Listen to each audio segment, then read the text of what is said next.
Hello students, welcome to this class. और आज की क्लास का टॉपिक है नेतृत्व या लीडरशिप। नेतृत्व एक ऐसा गुण है जो मनुष्यों तथा पशुओं दोनों में पाया जाता है। मनुष्य में तो लीडर होते ही हैं, नेता होते ही हैं, लेकिन पशुओं में भी नेता होते हैं। पशुओं का भी लीडर होता है जो बाकी पशुओं को दिशा निर्देश करता है या उनको एक मार्गदर्शन देता है।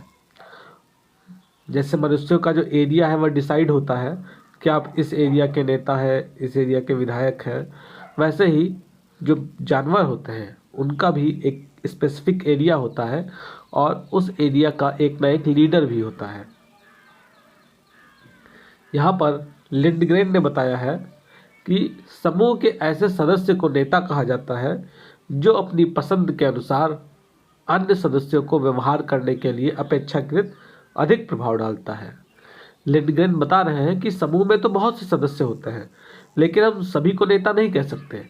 नेता वही सदस्य होता है जो समूह के बाकी सदस्यों को अपने अनुसार कार्य करने के लिए अधिक प्रभाव डालता है।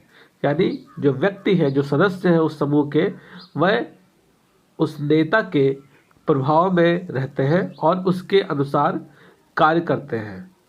दूसरी परिभाषा यहाँ पर दी गई है लापियर तथा फ्रांसवर्थ के अनुसार। इन्होंने बताया कि नेतृत्व वह व्यवहार है जो अन्य व्यक्तियों के व्यवहार को उससे कहीं अधिक प्रभावित करता है जितना कि उन सभी व्यक्तियों का व्यवहार नेता को प्रभावित करता है। यहाँ पर लापियर और फ्रांसवर्थ बता रहे हैं कि जो समूह होता है, समूह में सभी सदस्य नेता को तो प्रभावित करते ही हैं, लेकिन जो नेता का प्रभाव होता है वह समूह पर बाकी सदस्यों से अधिक होता है। यहाँ पर नेता और अध्यक्ष के बीच में एक अंतर बताया गया है कि जब तक हम नेता और अध्यक्ष में क्या अंतर होता है उसको नहीं जान पाएंगे, तब तक हम इसको और अच्छे से नहीं समझ पाएंगे। तो यहाँ पर गिब्स ने बताया, गिब बताते हैं कि नेता को अपने अनुयायियों द्वारा स्वतः ही प्रभाव दिखाने का अधिकार प्राप्त होता है। क्यों? क्योंकि जो नेता होता है वह किसके द्वारा चुना जाता है? वह जनता के द्वारा चुना जाता है। जनता अपने आसपास में से या अपने में से ही एक सदस्य को नेता के रूप में चुनती है।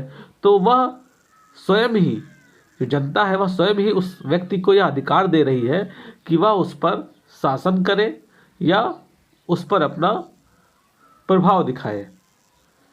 जबकि जो औपचारिक अध्यक्ष होते हैं, जो फॉर्मल हेड होते हैं, उनको यह अधिकार स्वतः नहीं प्राप्त होता है। उन्हें एक औपचारिक पद के कारण यह अधिकार मिलता है।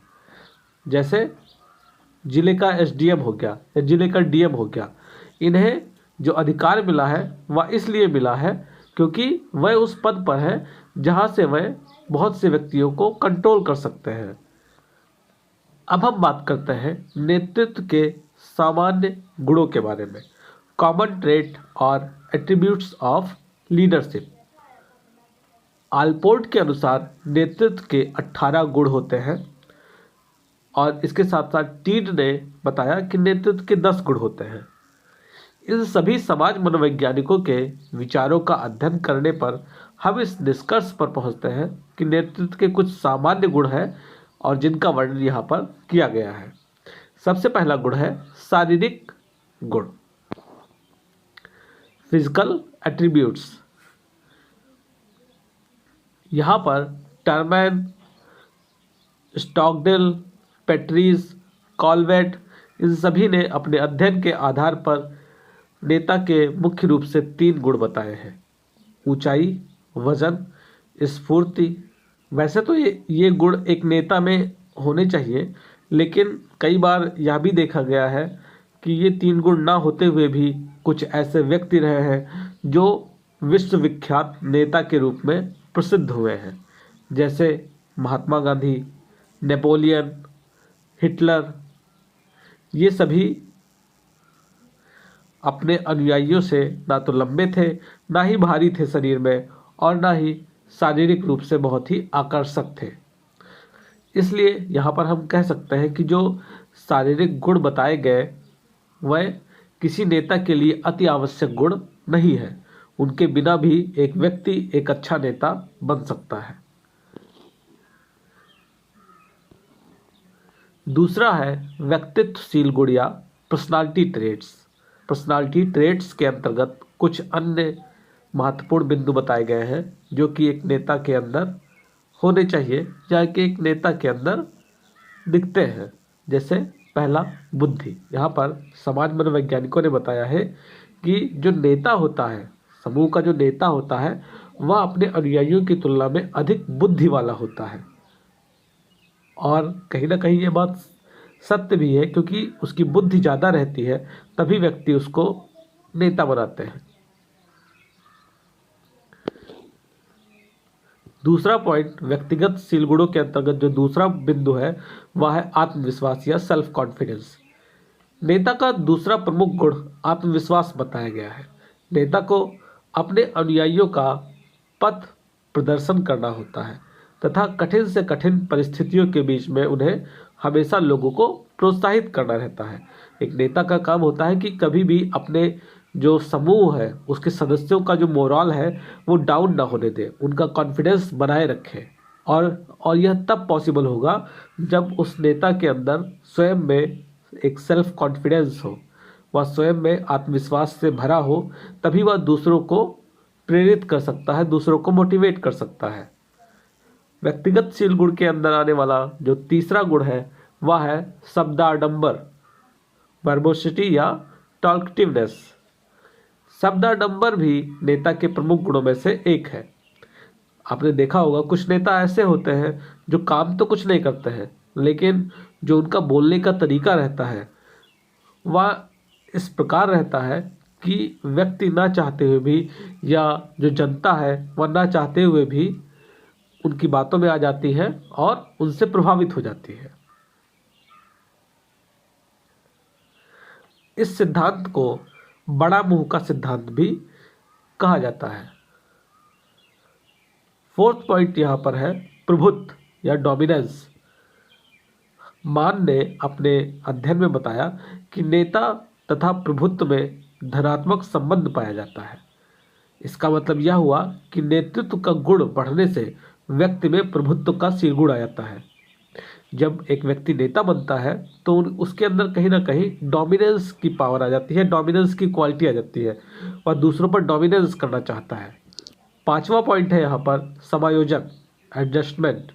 नेता में सामंजस्य या समायोजन का गुण होना चाहिए, क्योंकि जो नेता होते हैं कई बार उन्हें कठिन से कठिन परिस्थितियों से गुजरना पड़ता है, क्योंकि नेता है तो जनता की सेवा करनी है और कई बार उन्हें जनता की तरफ से कुछ जोखिम भी उठाने पड़ते हैं उनके हितों की रक्षा के लिए। और ऐसी परिस्थितियों से निपटने के लिए यह आवश्यक है कि नेता में समायोजन का गुण हो। मान ने जो अध्ययन किया उसमें यह निष्कर्ष निकला कि नेतृत्व और समायोजन की क्षमता, जितने भी इन्होंने अध्ययन किए उसमें से 30% नेता ऐसे थे जिनमें नेतृत्व के साथ साथ समायोजन क्षमता का भी गुण देखा गया।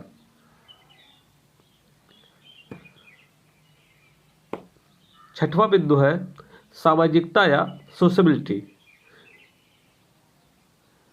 एक नेता सामाजिक होगा तभी तो वह समाज में जाएगा, तभी लोग उसको पहचानेंगे और तभी वह व्यक्ति उसे अपना नेता चुनेंगे।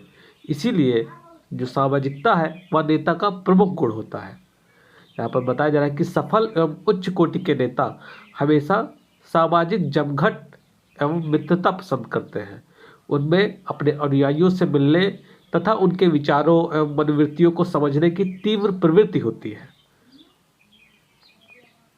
एक नेता हमेशा अपने अनुयायियों से घिरा रहता है, वह लोगों से मिलता जुलता है, लोगों की समस्याओं को सुनता है और उनकी समस्याओं का समाधान करने का प्रयास भी करता है। यहाँ पर सैरिफ, कैटल तथा स्टाइलिस ने अपने अध्ययन में बताया कि जब नेता में सामाजिकता का शील गुण अधिक होता है तो इससे उनमें एवं अनुयायियों में पारस्परिक संबंध अधिक घनिष्ठ एवं दृढ़ हो जाते हैं और उनके नेतृत्व की सफलता अपने चरम पर पहुंच जाती है। 7वां बिंदु है यहाँ पर परिश्रम नियता, इंडस्ट्रियसनेस। नेता को परिश्रम प्रिय होना चाहिए। समूह का कोई भी सदस्य जब परिश्रम से दूर भागता है तो वह एक सफल नेता नहीं बन सकता है।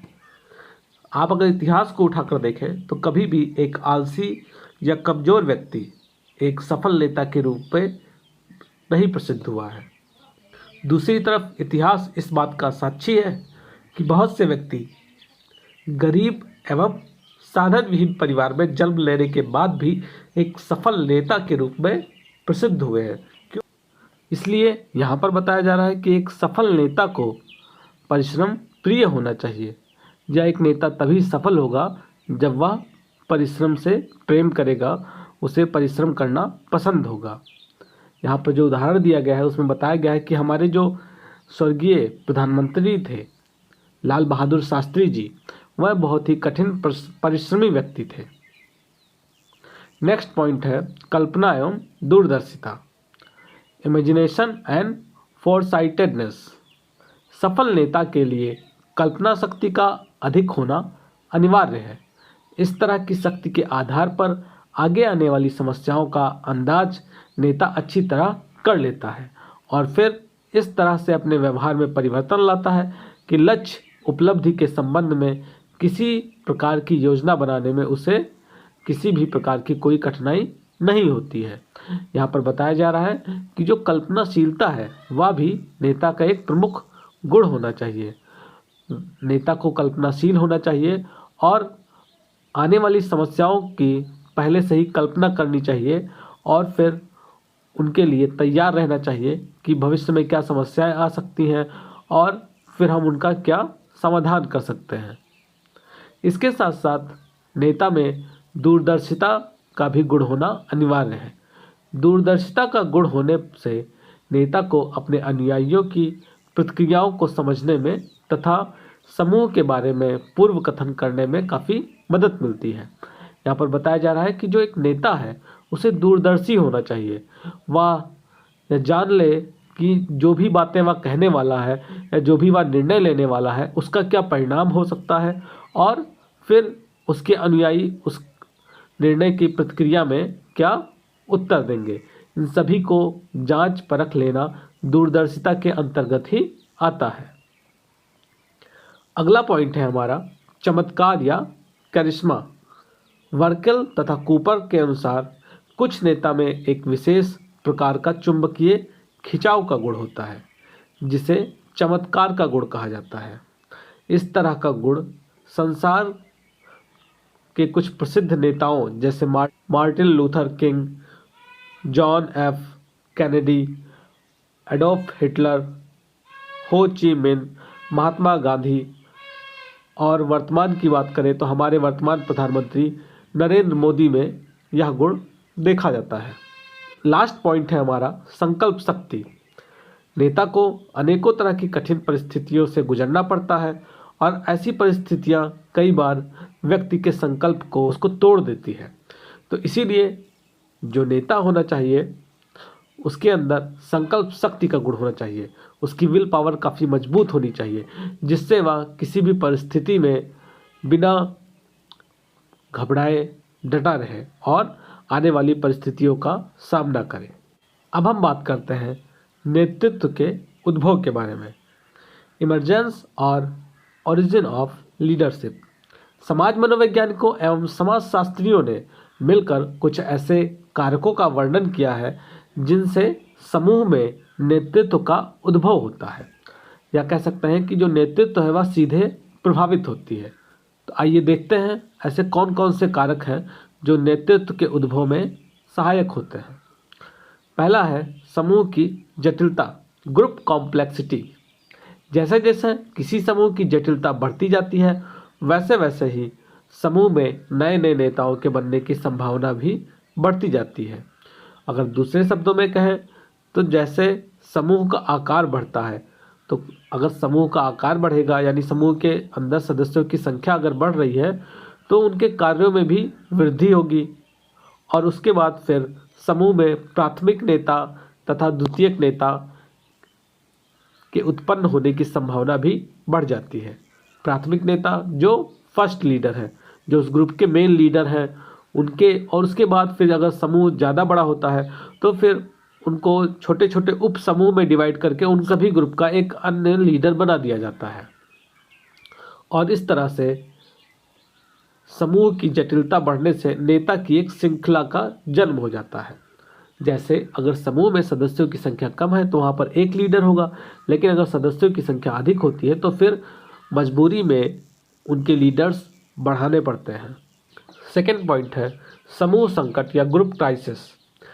जब किसी समूह को बाहरी तत्वों से अपनी सुरक्षा का खतरा होता है या समूह अपने निर्धारित लक्ष्यों को प्राप्त करने में असफल रहता है तो ऐसी परिस्थितियों में नए नेता का जन्म होता है।